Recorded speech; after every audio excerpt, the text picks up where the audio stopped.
لله نحمده ونستعينه ونستغفره ونؤمن به ونتوكل عليه ونعوذ بالله من شرور أنفسنا ومن سيئات أعمالنا من يهده الله فلا مضل له ومن يضلله فلا هادي له وأشهد أن لا إله إلا الله وحده لا شريك له وأشهد أن محمدا عبده ورسوله فأعوذ بالله من الشيطان الرجيم بسم الله الرحمن الرحيم ذلك الكتاب لا ريب فيه وقال النبي صلى الله عليه وسلم خيركم من تعلم القرآن وعلمه صدق الله العلي العظيم وصدق رسوله النبي الكريم ونحن على ذلك لمن الشاهدين والشاكرين والحمد لله رب العالمين.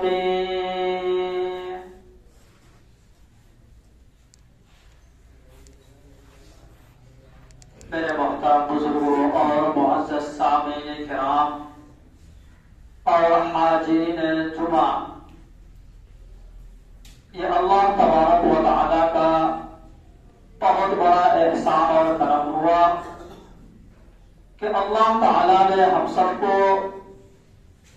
دنیا کی تمام مشغولیات سے فارغ کر کے ایک اہم فریضہ جمعے کی نماز کے لیے ہم سب کو جمع کرنا ہے۔ اللہ تعالیٰ نے ہمیں اور آپ کو منتخب فرما کر اور اپنے پاک اور مقدس گھر کے اندر اللہ نے ہمیں بلایا۔ یہ اللہ کا کرم ہے، اس کا احسان ہے، اس میں ہمارا اور آپ کا کوئی کمال نہیں۔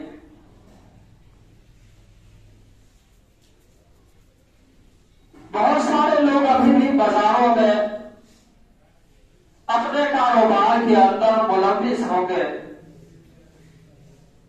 پتا نہیں کہ وہ جمعہ کے اندر جمعے کی نماز کے لیے آئیں گے یا نہیں، لیکن ہم اور آپ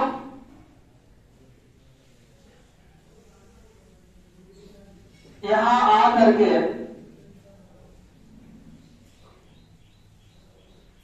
جتنا بھی اللہ کا شکر ادا کرے بہت کم ہے۔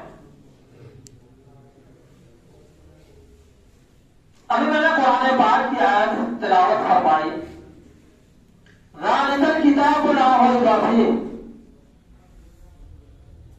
اللہ تبارک و تعالی نے قرآن کریم کو نازل فرمایا۔ اس سے پہلے بھی آسمانی کتاب اللہ تبارک و تعالی نے توریت کے نام سے نازل فرمایا، زبور کے نام سے اللہ نے کتابیں اتاری، انجیل کے نام سے اللہ نے کتابیں اتاری۔ یہ ساری کتابیں آسمانی کتاب ہیں۔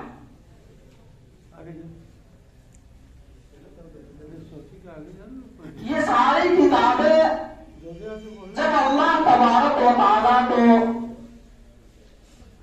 دنیا کے اندر اپنے پیغمبر کے اوپر جب نازل کرنا ہوتا تو فرماتے کہ موسیٰ تم کوہ طور پر آ جاؤ، تمہیں جو ہے کہ کتاب دی جائے۔ حضرت عیسیٰ علیہ السلام کو کتاب کی شکل میں دی گئی، حضرت موسیٰ علیہ السلام کو کتاب کی شکل میں دی گئی۔ تو یہ تینوں کتاب جو اللہ تبارک و تعالیٰ نے عطا کیا تو یہ کتاب کی شکل میں تھی، ایک کتاب کی شکل میں نبیوں کو دیا گیا، لیکن جب قرآن پاک کی نزول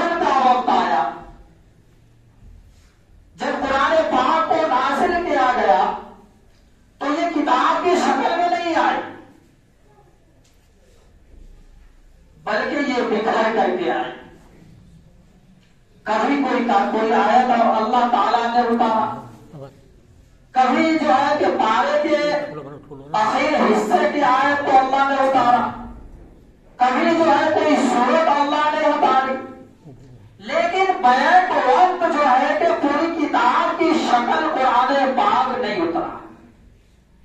جیسی جیسی ضرورت پڑتی گئی اللہ تبارک و تعالیٰ جو ہے کہ ویسے جو ہے کہ صحیح قرآن پاک کو نازل فرماتے.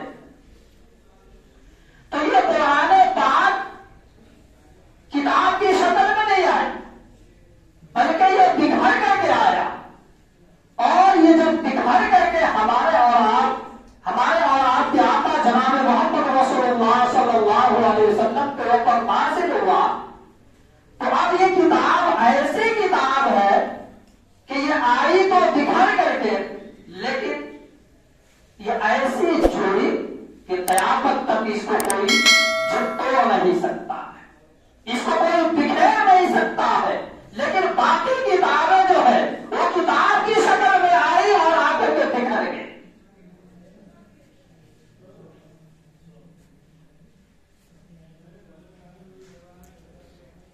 تو اللہ تبارک و تعالیٰ نے قرآن کے اندر فرمایا کہ یہ وہ کتاب ہے، یہ وہ معجزہ ہے جس کے اندر کوئی شک نہیں، اس کے اندر کوئی شک کی گنجائش نہیں ہے. ذالک الکتاب لا ریب فیہ ھدی للمتقین. اللہ نے دوسری جگہ فرمایا ھدی للناس، کہ یہ قرآن پاک جو ہے یہ لوگوں کی ہدایت کے لیے اللہ نے نازل فرمایا. لیکن ہم اور آپ پڑھنے سے اس لیے ہے کہ قرآن کو پڑھنے پر ثواب ملتا ہے.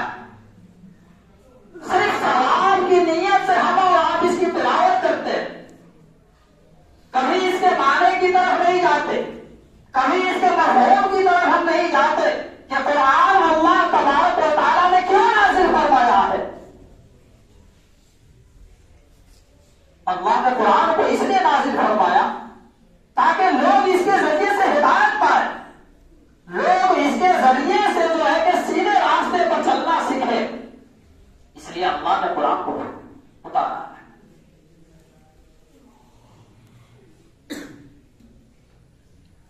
حضرت علامہ بخاری رحمۃ اللہ علیہ کے بعد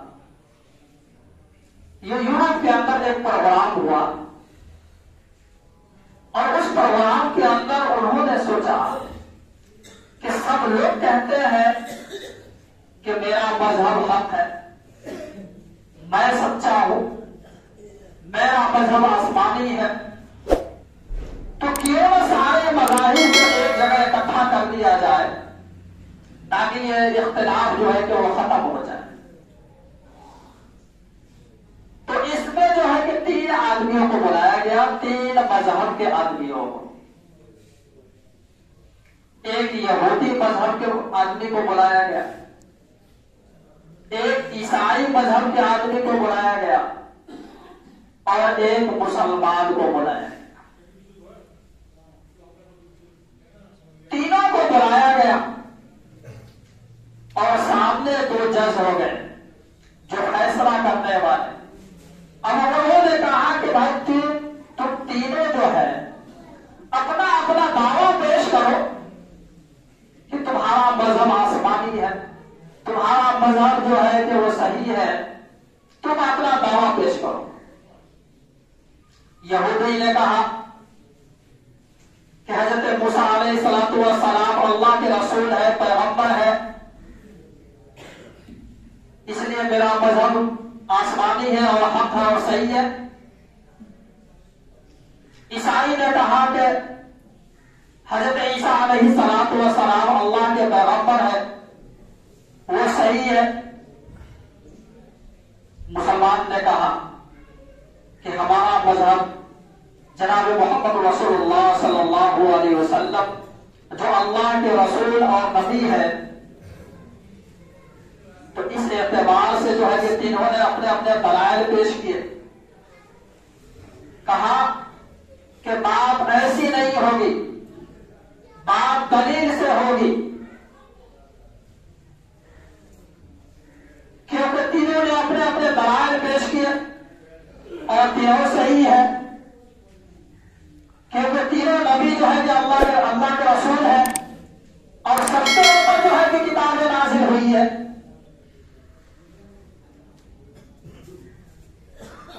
تو دو یہودی اور عیسائی تھے، سب نے اپنے دلیل پیش کیا، کہا کہ جو نبی جس دور میں تھے اس نبی کو جو معجزہ ملا تھا، ہر نبی کو کوئی نہ کوئی معجزہ عطا ہوتا ہے، اللہ اسے معجزہ دیتے ہیں، تو وہ نبی چلے جاتے ہیں اور ان کا معجزہ بھی جو ہے کہ ان کے ساتھ میں چلا گیا، تو پھر وہ نبی کا دور ختم ہو گیا۔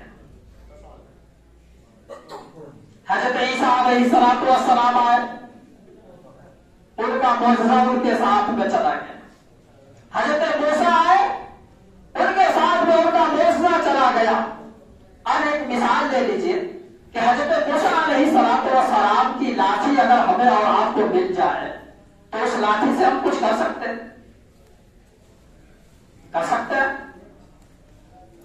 نہیں کر سکتے، کیونکہ وہ لاٹھی خاص حضرت موسیٰ علیہ السلام کے لیے تھا کہ آپ جو لاٹھی کا جو کام کرتے تھے، آپ اس لاٹھی کو جو استعمال کرتے تھے، وہ لاٹھی کبھی اژدہا کی شکل اختیار کر لیتی تھی۔ جب حضرت موسیٰ علیہ السلام کو جب پتوں کو جھاڑنے کی نوبت آتی، اس وقت جو ہے کہ آپ لاٹھی سے کام کرتے تھے، جب آپ کو پیاس لگتی اس وقت جو ہے کہ آپ جو ہے اس لاٹھی کا استعمال کرتے تھے۔ اگر وہ لاٹھی اگر ہمیں اور آپ کو مل جائے تو اس لاٹھی سے ہم فائدہ اٹھا سکتے؟ نہیں اٹھا سکتے۔ تو پتہ یہ چلا کہ نبی گئے، ان کے ساتھ وہ ان کا معجزہ بھی چلا ہے۔ اب دونوں جو ہے عیسائی اور یہودی خاموش ہے گئے، اور ادھر سے یہ مسلمان انہوں نے جو ہے کہ قرآن کو اٹھایا، اور قرآن کو اٹھانے کے بعد کہا کہ یہ میرے نبی کا معجزہ ہے، یہ قرآن میرے نبی کا معجزہ ہے، یہ معجزہ کل بھی تھا اور یہ معجزہ آج بھی ہے، اور یہ معجزہ جو ہے کہ قیامت تک ہے۔ یہ قرآن وہ قرآن ہے جو یہ کل بھی دل کو بدلتا تھا اور آج بھی جو ہے کہ اس کے اندر تاثیر ہے کہ یہ دل کو بدل دے۔ یہ کل بھی اللہ نے اس کے اندر شفا رکھا تھا، آج بھی اس کے اندر شفا موجود ہے۔ میرے محترم بزرگوں اور دوستوں، یہ قرآن پاک وہ کتاب ہے جو کل بھی معجزہ تھا اور آج بھی یہ معجزہ ہے۔ تو حضرت عامر بن فہیرہ یہ وہ صحابی ہے، اللہ کے رسول صلی اللہ علیہ وسلم نے ان کو بھیجا کسی بستی کے اندر، گئے لوگوں کو قرآن پڑھانے کے لیے، لوگوں کو قرآن سکھانے کے لیے۔ لوگوں نے ان کے اوپر حملہ کیا، کیونکہ جب یہ قرآن پڑھتا ہے تو لوگ اس کے قرآن کو سن کر کے جو ہے کہ ان کی طرف مائل ہوتا ہے۔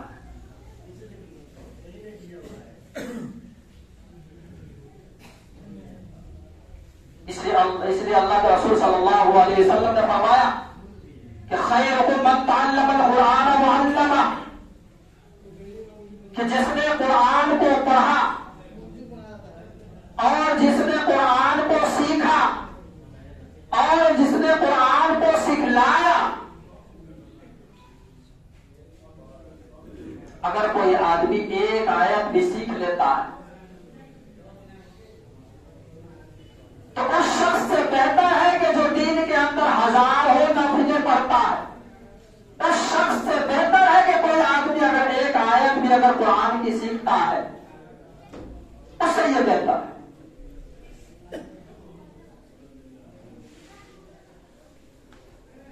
جب اللہ تبارک و تعالیٰ نے جب یہ آسمان، یہ زمین، یہ چاند اور سورج کچھ نہیں تھا، اس وقت اللہ تبارک و تعالیٰ نے سورہ یاسین اور سورہ طٰہٰ کی تلاوت فرمائی۔ آج ہم قرآن کی تلاوت سے، قرآن کے معانی سے اتنا آنکھوں سے دور جا نہیں پڑھتے تو ہمارے گھروں میں ہماری اولادیں کیا پڑھیں؟ ہمارے گھروں کے اندر قرآن اس وقت پڑھا جاتا ہے جب ہمارے گھر کے اندر جو ہے کہ کوئی جنازہ ہو جائے، جب کوئی میت ہو جائے ہمارے گھر کے اندر، اس وقت جو ہے کہ ہمارے گھروں کے اندر قرآن کو پڑھا جاتا ہے. نہیں تو قرآن کو تو ایسا بند کر دیا جاتا ہے، ایسا بند کر دیا جاتا ہے کہ اس کے اوپر جو ہے کہ جلا لگ جاتا ہے، برد و غبار اس کے اوپر پڑا ہوا رہتا ہے، لیکن کبھی توفیق نہیں ہوتی ہے کہ ہم قرآن پاک کی تلاوت کریں. ہمارے بچے پڑھے لکھے ہیں، کبھی ان کو بھی جو ہے کہ توفیق نہیں ہوتی ہے، کبھی جو ہے کہ والدین کو بھی یہ کہنا توفیق نہیں ہوتا ہے کہ جو ہے کہ آج قرآن پاک کی تلاوت کرو. بخاری شریف کی روایت ہے، اللہ کے رسول صلی اللہ علیہ وسلم کے پاس مال غنیمت آئے اور مال غنیمت کو ایک کمرے کے اندر رکھ دیا گیا. اللہ کے رسول صلی اللہ علیہ وسلم نے حضرت ابو ہریرہ کو بلایا، کہا کہ ابو ہریرہ اس کی حفاظت کرو کیونکہ یہ مال لوگوں کے اندر تقسیم ہونے والی. ابو ہریرہ نے کہا کہ اللہ کے رسول آپ بے فکر ہو جائے، آپ سو جائیے، میں اس کا جو ہے کہ پہرےدار ہوں، میں چوکیداری کروں گا اور میں جو ہے کہ اس کی حفاظت کروں گا. اللہ کے رسول صلی اللہ علیہ وسلم آرام فرمانے چلے گئے. ابو ہریرہ اس مال غنیمت کے پاس بیٹھ گئے اور جب آپ وہاں پہ چوکیداری کر رہے تھے تو آپ نے قرآن کی تلاوت کرتے، کبھی نوافل پڑھتے. جب کچھ رات گزر گئی تو دیکھا کہ اندر سے کچھ آوازیں آ رہی. حضرت ابو ہریرہ نے کہا کہ اندر سے کس چیز کی آواز آ رہی؟ حالانکہ مین گیٹ اور مین دروازے کے پاس میں بیٹھا ہوں، تو آخر آواز کس چیز کی آ رہی؟ حضرت ابو ہریرہ اندر گئے اور دیکھا کہ ایک آدمی وہ غلہ دے رہا ہے. کہا کہ بھائی تم اس کے اندر کیسے آ گئے؟ تو اس نے کہا کہ دیکھو میں اس لیے آیا ہوں کہ میرے بیوی بال بچے بھوکے ہیں، وہ بہت دھوپ کی وجہ سے بنبنا رہے ہیں، اس لیے میں آ گیا ہوں. آئندہ جو ہے کہ میں اس کے لیے پھر جو ہے کہ چوری کرنے نہیں آؤں گا. حضرت ابو ہریرہ کو رحم آیا اور اس چور کو جو ہے کہ آپ نے چھوڑ دیا. صبح ہوئی، اللہ کے رسول صلی اللہ علیہ وسلم آئے اور فرمایا کہ ابو ہریرہ رات کیسی رہی؟ تو کہا کہ اللہ کے رسول رات تو الحمدللہ بہت اچھی رہی. تو اللہ کے رسول نے کہا کہ اس چور کا کیا حال ہے؟ کہا کہ اللہ کے رسول وہ چور اتنا پریشان تھا اور کہہ رہا تھا کہ میرے بیوی بال بچے بہت پریشان ہے، اس لیے مجھے رحم آ گیا، میں نے چھوڑ دیا اس کو. کہا کہ ٹھیک. دوسرے رات جو ہے کہ حضرت ابو ہریرہ جو ہے نا آپ پہرےداری کر رہے تھے، پھر وہی برا شخص، وہی چور جو ہے کہ پھر جو ہے کہ آیا اور چوری کر رہا تھا. حضرت ابو ہریرہ نے کہا کہ آج جو ہے کہ اگر وہی ہوگا، اگر چوری کر رہا ہوگا تو آج اسے نہیں چھوڑیں گے. چنانچہ حضرت ابو ہریرہ نے کہا کہ کیا اندر گئے دیکھا کہ وہی بوڑھا آدمی اور وہ چوری کر رہا. کہا کہ کل تم نے کہا تھا کہ آج کے بعد سے چوری نہیں کروں گا، پھر جو ہے کہ تم چوری کرنے آ گئے. تو کہا کہ دیکھو میرے پاس مجبوری ہے جس کی بنا پر جو ہے کہ میں چوری کرنے آیا ہوں، اور ایک بات یاد رکھو کہ جو میں چوری کر کے جا رہا ہوں نا ابو ہریرہ، اس کا پیسہ بھی جو ہے کہ اللہ کے رسول کو جو ہے کل دے دینا. پھر ابو ہریرہ کو جو رحم آیا، اس نے جو ہے کہ چور کو چھوڑ دیا. پھر اللہ کے رسول نے پوچھا کہ ابو ہریرہ رات کیسی رہی؟ تو ابو ہریرہ نے کہا کہ اللہ کے رسول آپ کو جانتے ہیں، لیکن میں کیا کروں، وہ چور پر مجھے رحم آ گیا، میں نے جو ہے کہ اسے چھوڑ دیا. جب تیسری رات آئی اور کل ہو کر کے جو ہے کہ غنیمت جو ہے کہ اللہ کے رسول کو تقسیم کرنا تھا. کہا کہ ابو ہریرہ آج تیسری رات ہے, آج جو ہے کہ پہرے داری کرو اور جو ہے کہ وہ مال جو ہے کہ کل جو ہے کہ وہ تقسیم کر دیا جائے گا. ابو ہریرہ نے کہا کہ اللہ کے رسول آپ بے فکر رہے, انشاءاللہ میں اس کی حفاظت کے لیے میں بیٹھتا ہوں, اور جو ہے کہ اگر آج وہ آ گیا وہ چور تو آج میں اسے چھوڑوں گا نہیں, کیونکہ پہلے دن اس نے چھوڑ دیا, دوسرے دن چھوڑ دیا. اب بتائیے کہ تیسرے دن اگر کوئی پکڑا جائے تو حضرت تو پھر جو ہے کہ رات کا وقت آیا, پھر آواز آنے لگی مال غنیمت سے, اور مال غنیمت سے آواز آئی تب ابو ہریرہ کہا کہ پھر لگتا ہے کہ وہ چورا ہے. تو ابو ہریرہ جو ہے کہ وہ پائے میں لگانے والا جو نیل اور رسی لے کر کے اندر گئے, اور جا کر کے اس کے کانوں کو پکڑا, کہا تم نے کہا تھا کہ تب نہیں آئیں گے, پھر جو ہے کہ تم چوری کرنے آ گئے. تو وہ چور کہا کیا کروں, مجبوری ہے میرے ساتھ. لیکن حضرت ابو ہریرہ نے اس کو جب مارنے پر آ گئے تو وہ چور کہا کہ میں تجھے ایک بات بتلاؤں. کہا ہاں بتلاؤں. وہ ایک علم کی بات میں تجھے بتلانا چاہ رہا ہوں, ایک قرآن اور حدیث کی بات تجھے بتلانا چاہ رہا ہوں. حضرت ابو ہریرہ رضی اللہ تعالیٰ عنہ اتنے بڑے راوی ہیں کہ تمام صحابہ کرام میں جتنے تھے, کسی صحابی کو 2000 حدیث یاد ہے, کسی کو جو ہے کہ 200 یاد ہے, کسی کو 3000 حدیث یاد ہے, لیکن ہمیں ابو ہریرہ رضی اللہ تعالیٰ عنہ وہ راوی ہے, اتنے بڑے محدث ہیں کہ آپ کو تقریباً 5000 سے زائد حدیث یاد ہے, اور آپ کو علم کا اتنا شوق تھا کہ اس آدمی نے کہا کہ میں تجھے قرآن اور حدیث کی ایک علم بتانے جا رہا ہوں. تو ابو ہریرہ نے کہا کہ ٹھیک ہے بتاؤ. تو کہا کہ ایک شرط ہے, شرط یہ ہے کہ میرے پاؤں کو کھولو, میرے ہاتھ کے جنجیروں کو کھولو, اور میرے پیٹ کے رسی کو کھول دو, تو میں تجھے جو ہے کہ وہ علم میں تجھے بتا دوں گا. ابو ہریرہ نے کہا کہ ٹھیک ہے بتلاؤ. تو کہا سورہ بقرہ کے اندر ایک آیت ہے 255 نمبر آیت, وہ آیت الکرسی. اگر کوئی آدمی آیت الکرسی کو ایک مرتبہ پڑھ لیتا ہے اور پڑھ کر کے جو ہے اپنے دروازے پر بند کر دے اور وہ اپنے اوپر بند کر لے,